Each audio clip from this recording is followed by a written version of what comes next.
G'day guys, how you going? It's Decider here, and today we're going to be talking about outlasting your opponent. What outlasting is when one player has more supplies than the other player or more health. Pretty much when no one gets KO'd or knocked out, the fight will be determined by whoever has more supplies or health if everyone's out of supplies. So yeah, making sure you kill them before they kill you. Okay, so some of you might be thinking that outlasting your opponent is just RNG, and in a way it is sort of true. Sometimes you will have fights that just RNG isn't on your side and you lose. But for the most part, no, it's not RNG. It's actually, over time, the more you execute these outlasting maneuvers more and more effectively, I mean, like, more and more commonly, the more you're just gonna win the fight and ultimately just be a better PKer, so it's not RNG. Just keep in mind that there is a bit of crossover with especially KOing in this guide, so it's not specifically one thing. Outlasting your opponent's a very broad topic, and it's going to touch on some things that I've probably forgot about in the past guides, or I guess will be more stated in the future guides, so stick around for those new videos if anything's unclear, because I'm covering everything. Sorry if I'm pointing out the obvious here, but we got defensive prayers and offensive prayers, and this is really important to get right for outlasting. So when you think that your opponent's going to throw a melee attack, you put on protect from melee. If you think they're ranging, you protect from missiles, and if you think that they're maging, you protect from magic. Whenever you are doing an attack, if you're attacking with melee, you pray piety. If you're attacking with range, you pray rigor, and if you're attacking with magic, you pray augury. Alright, so this fight I'm just going to explain a bit about how I eat. If I could... There's my fight. This is my first time playing an A in a while, so you see the first thing I do is I sip my brews. You know why? Because that has no attack cooldown, unlike other weapons. Like, if you remember in the previous video, sharks take a little bit to... they give you a little bit of cooldown, 2 ticks, one shark does. So you can't attack in the next 2 ticks after you eat a shark. But with brews, you don't have to, so that's why I eat my brew fast, because then it keeps me in momentum. Alright. Next, what I'm going to do is, I'll show you a couple other tricks with eating. Now you see, the next thing I do is I want to combo eat. And I'm gonna leave that last combo eat for later. I'm gonna try not to use it.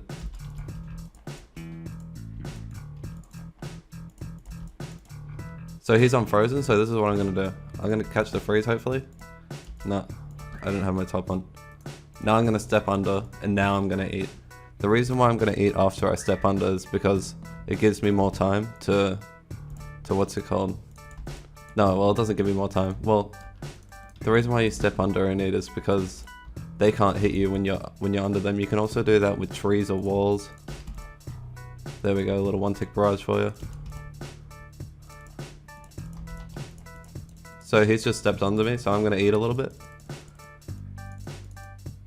Done. So after you get a kill, which, bear with me. I don't know how he's not dead. That was on robes. Alright, so after you get a kill, you can brew up, and then you'll have a full dose of brew for next time with 115 health, but I just ticked down to 114. I'd also just like to say, make sure that you're always potted, so I guess it also ties in with eating. Every time you sip a brew, you should be sipping a Sanfu or a Restore, and then ranging pot and super combat pot.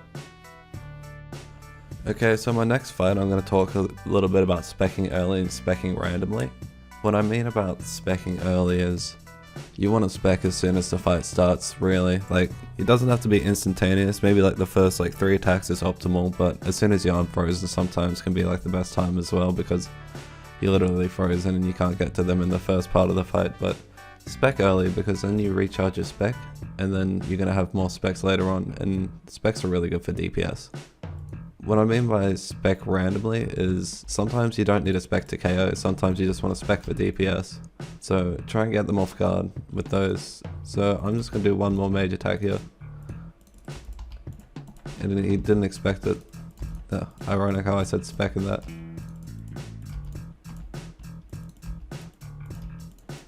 So I'm just gonna bolt here and go for it. And he's already dead. Just the momentum from special attacks just really does make a difference. Alright, so this next example is going to cover a little bit more about specking randomly and also specking early. So I'm going to first spec early with the claws, and then while my spec is recharging, it should just recharge enough for me to do a volatile nightmare style spec, and that's going to be my secondary special attack. And it's going to be a bit random, I don't think he's going to expect it. So this guy's a good player, so I'm going to not spec the first hit. Might go now. There we go. And this guy is not doing very well right now.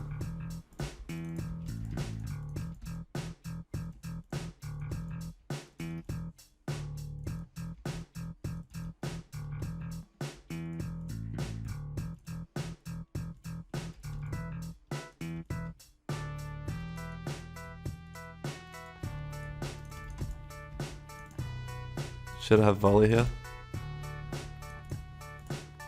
And he could have died.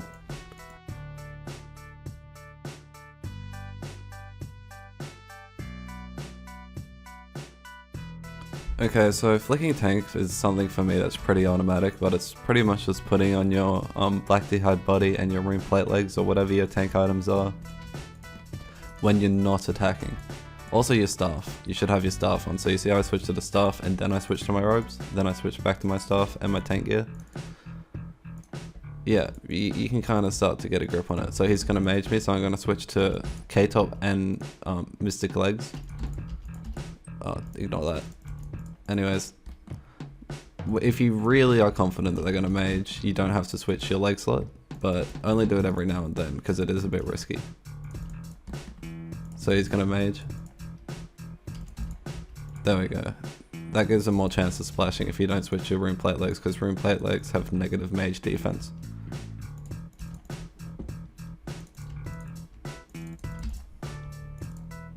And there we go, just have my staff on and my other gear. This really does make a difference when you have tank on. It will win you more fights. That's 100% guarantee. But it's just one of those things that you just need to practice a lot before it becomes automatic. Alright, so this fight I'm gonna kind of explain about what players can do. So firstly, he's frozen, so at the moment he can only range me or mage me. So I just gotta reorganize that was ugly. Anyways, now I'm frozen, so only I can mage and range. Now I'm frozen for another 13 seconds, so in 13 seconds it'll only take me one tick to get over there in melee. So he has to be cautious for that, and so do I, because he's going to be unfrozen now, he can probably melee me. And here we go, I'm unfrozen, so it's going to take me one tick to get over there. And he didn't expect it. That's great.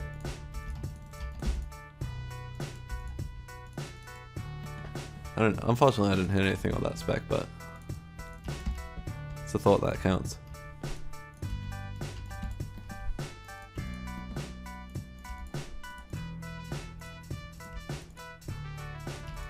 Anyways, I knew that he could melee me there, so I was prepared for it, and that's why I countered it so quickly, because I saw the AGS and next tick I already had my... It takes reflexes, but if you're struggling with the reflexes, you could always just camp melee there for a little bit if you're really suspecting the special attack. Now he's going to melee me. Right now we can both use all three combat styles. Well, you can melee me the next hit, so I guess I didn't predict it correctly, but it's okay. He can do all three attack styles right now.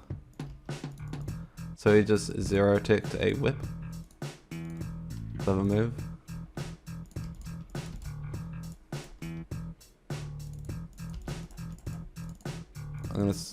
There we go. Since I was low health, I thought he was going to do that.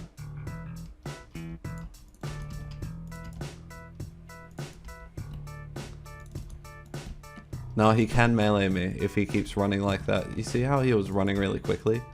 When you're running quickly, I'll do it right now.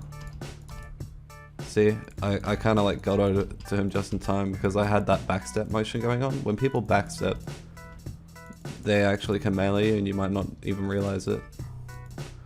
I really gotta pull this fight back. I'm not doing too well. He's frozen, so he can only range a mage. I'm unfrozen right now. And you're dead. Good fight. Alright, next I'm gonna talk about some prediction theory. So, we're gonna have a couple clips, and they're gonna explain about what's going through my mind. And pretty much what prediction theory really is at the end of the day is predicting what their overheads are gonna be, and then you have to predict what their attacks are gonna be, so then you can pray overheads accordingly. Alright, so what prediction is pattern recognition. So some things to pick up on is maybe notice what people of certain skill levels like to do. So you'll find better skilled players are probably more inclined to throw very quick attacks, and you kind of have to really predict them, and you don't have any reaction time. So if someone holds on a crossbow for a long time, just know that they could zero tick you into a whip or something, where a less skilled player is probably more inclined to do that a bit more slower, and it'll give you a little bit more breathing room and you won't have to predict as much. Another thing to keep in mind is their previous attacks. So if you're versing someone and they've thrown 3 barrages in a row, well, chances are they're probably going to throw another barrage. You know, it's like, if you don't switch your prayer, they're just going to assume, look, oh, I'm just going to throw another barrage because it's worked 3 times in a row. Look, I could give more examples about like patterns and people playing, but it varies from every person, and it's completely arbitrary at the end of the day. It's like, you know, I get them wrong as well. It's just, sometimes you just really got a feeling like they're going to attack in a certain way, and you have to know what they're going to do. And it doesn't make a lot of sense, but it makes so much sense at the same time for some reason. It's just, the more you do it, the better you'll get at it. Alright. Let's take on the next guy. He's maging. He's gonna mage again. No. He's maging now. Not bolting. Okay. And bolt.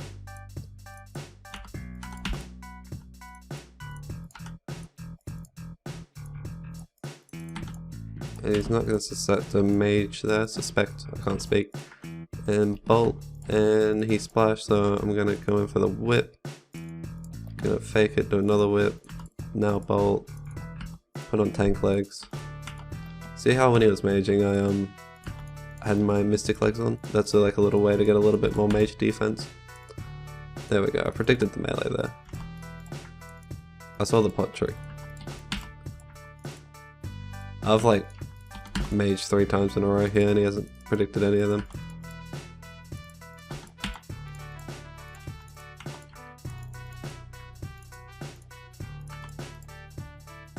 And he's gonna mage.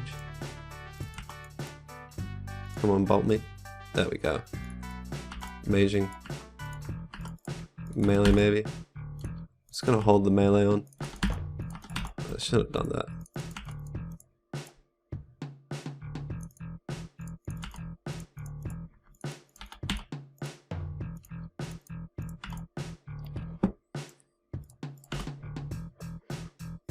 Jesus. I did not know he was unfrozen there. And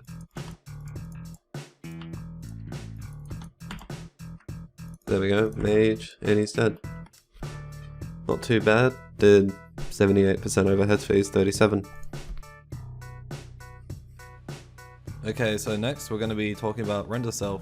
So render self is the best for DD breeding, which is death dot, which is just standing under people. Anyways, when you render self, you go invisible, and that's great because then you can see what they're doing, and you should be able to know what you're doing because you got your one inventory or whatever. But mainly you see from your inventory what you're wearing. But this is more for advanced players. Reason being is because it kind of wigs out your movement when you're invisible, and only a very trained player can kind of tell where they are on screen with render self. Otherwise you might feel like you're a couple tiles away from where you are on screen. It's one of those things you just need to practice and get better at over time. So try it if you want. I could be wrong here. So if you're gonna try render self if you want, but I think it's more for the advanced players.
Alright guys, that's it for the video today.